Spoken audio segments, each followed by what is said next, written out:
Ada sebuah kisah tentang seorang sufi terkenal pada abad ketiga Hijriah yang memiliki karomah luar biasa. Sang sufi pernah dituduh mencuri permata. Kemudian ditolong ribuan ikan nun yang membawa permata di mulut mereka. Sufi ini bernama Zunnun al-Mishri.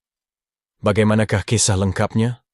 Simak kisah berikut yang tertuang dalam kitab Tazkiratul Auliya oleh Fariduddin Attar. Zunnun al-Mishri, yang nama lengkapnya adalah Abu Al-Faid Thauban ibnu Ibrahim, adalah seorang sufi terkenal yang hidup pada abad ketiga Hijriah. Ia mendapat julukan Al-Mishri karena berasal dari Akhmim, Mesir. Zunnun lahir sekitar tahun 796 Masehi dan meninggal pada tahun 859 Masehi di Kairo.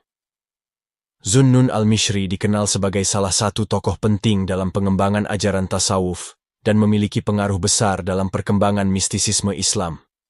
Al-Kisah, Zunnun al-Mishri pernah menumpang sebuah kapal. Dalam perjalanan, seorang saudagar membuat gaduh karena kehilangan sebuah permata yang amat berharga. Seluruh penumpang kapal digeledah, tak terkecuali Zunnun. Setelah memeriksa semua orang dan tak menemukan permata yang dicari, entah kenapa sang saudagar bersikeras bahwa Zunnunlah pencuri permatanya. Zunnun pun akhirnya dipukuli dan diperlakukan dengan hina. Sang sufi cukup lama disiksa, namun tetap membisu, sampai akhirnya ia tak tahan dan memutuskan untuk berdoa kepada Tuhan. "Ya Allah, Engkaulah yang maha tahu," kata Zunnun. Tak lama berselang, muncullah ribuan ikan nun dari dasar laut. Masing-masing ikan membawa permata di mulut mereka. Zunnun akhirnya mengambil satu permata dan memberikannya kepada sang saudagar. Orang-orang yang tadinya menyiksa Zunnun sangat terkejut melihat peristiwa tersebut. Mereka pun ramai-ramai meminta maaf kepada Zunnun al-Mishri. Peristiwa inilah yang membuat sang sufi mendapat julukan Zunnun, yang artinya pemilik atau penguasa ikan nun.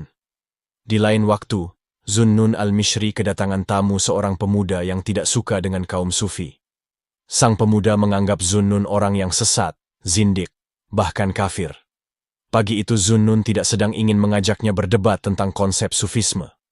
Zunnun justru memintanya agar menggadaikan cincin permatanya dengan harga 1 dinar. Kesepakatan dibuat, sang pemuda kemudian beranjak ke pasar menawarkan kepada orang-orang yang ia jumpai. Seharian penuh dia berkeliling, menawarkan dari orang ke orang. Hingga senja bergelantungan di ufuk barat, tak satu pun yang bersedia membayar. Pemuda ini kembali menemui Zunnun. "Tak ada satupun yang mau bayar cincinmu ini. Bahkan 1 dinar yang kau tawarkan, tak ada yang bersedia," kata sang pemuda. Mendengar laporan itu, Zunnun kembali berkata, "Segera temui ahli permata. Minta dia menaksir berapa harga yang pantas untuk cincin ini." Pemuda itu mematuhi permintaan Zunnun dengan menemui seorang ahli permata. Tanpa diduga, ahli permata itu menyebut jika cincin yang dibawa itu seharga 1000 dinar. "Bagaimana engkau memiliki cincin permata sebagus ini?" tanya si ahli permata keheranan. "Ini milik Zunnun," jawab sang pemuda. Kisah pun berlanjut. Sepanjang perjalanan pulang, sang pemuda merasa heran karena cincin yang sebelumnya ingin dijual seharga 1 dinar saja tak laku, kini justru nilainya menjadi berlipat-lipat. Pintu rumah Zunnun diketuk. Pemuda itu memberikan informasi jika cincin permatanya laku terjual 1000 dinar. Zunnun al-Mishri lalu berkata kepada pemuda tersebut, "Pengetahuanmu tentang sufi sama dengan pengetahuan orang-orang di pasar tadi tentang taksiran harga dari cincin permata ini.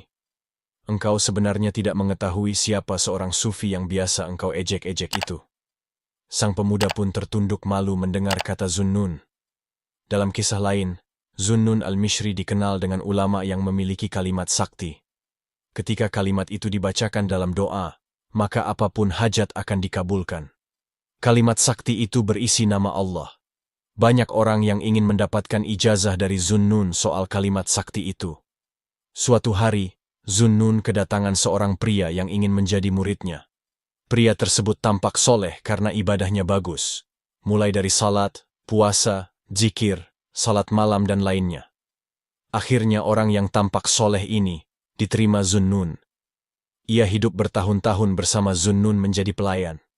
Setelah mengabdi selama bertahun-tahun, akhirnya pria itu memutuskan untuk menyampaikan tujuannya.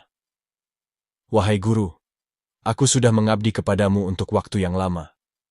Sudikah guru mengajari kalimat sakti yang berisi nama Allah? Aku mendengar dari banyak orang bahwa kalimat sakti itu ada di tanganmu, kata sang murid memohon.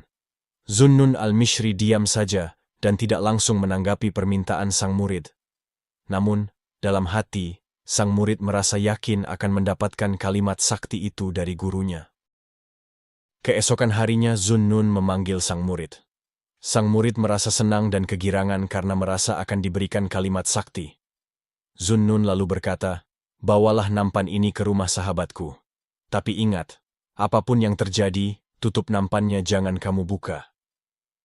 Walaupun kurang paham maksud dan tujuan sang guru, murid itu pergi membawa nampan itu seperti permintaan sang guru.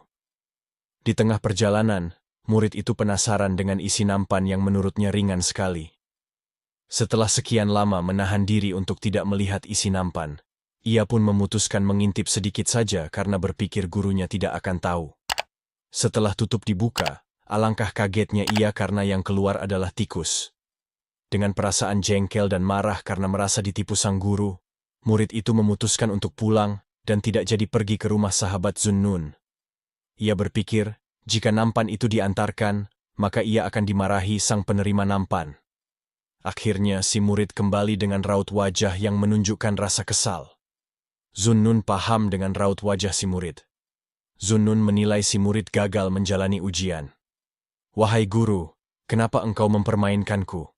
Kenapa di dalam nampan itu isinya tikus? Tentu orang yang menerima nampan ini akan marah kepadaku karena isinya tikus," kata si murid.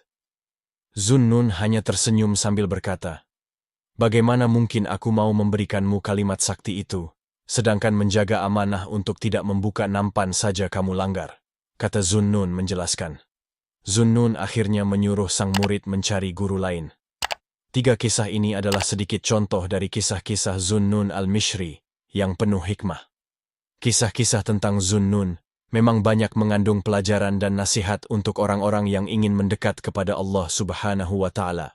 Semoga 3 kisah ini bisa menginspirasi dan memberikan pelajaran bagi kita semua. Amin ya Rabbal Alamin. Dukung channel ini dengan menekan tombol subscribe dan like.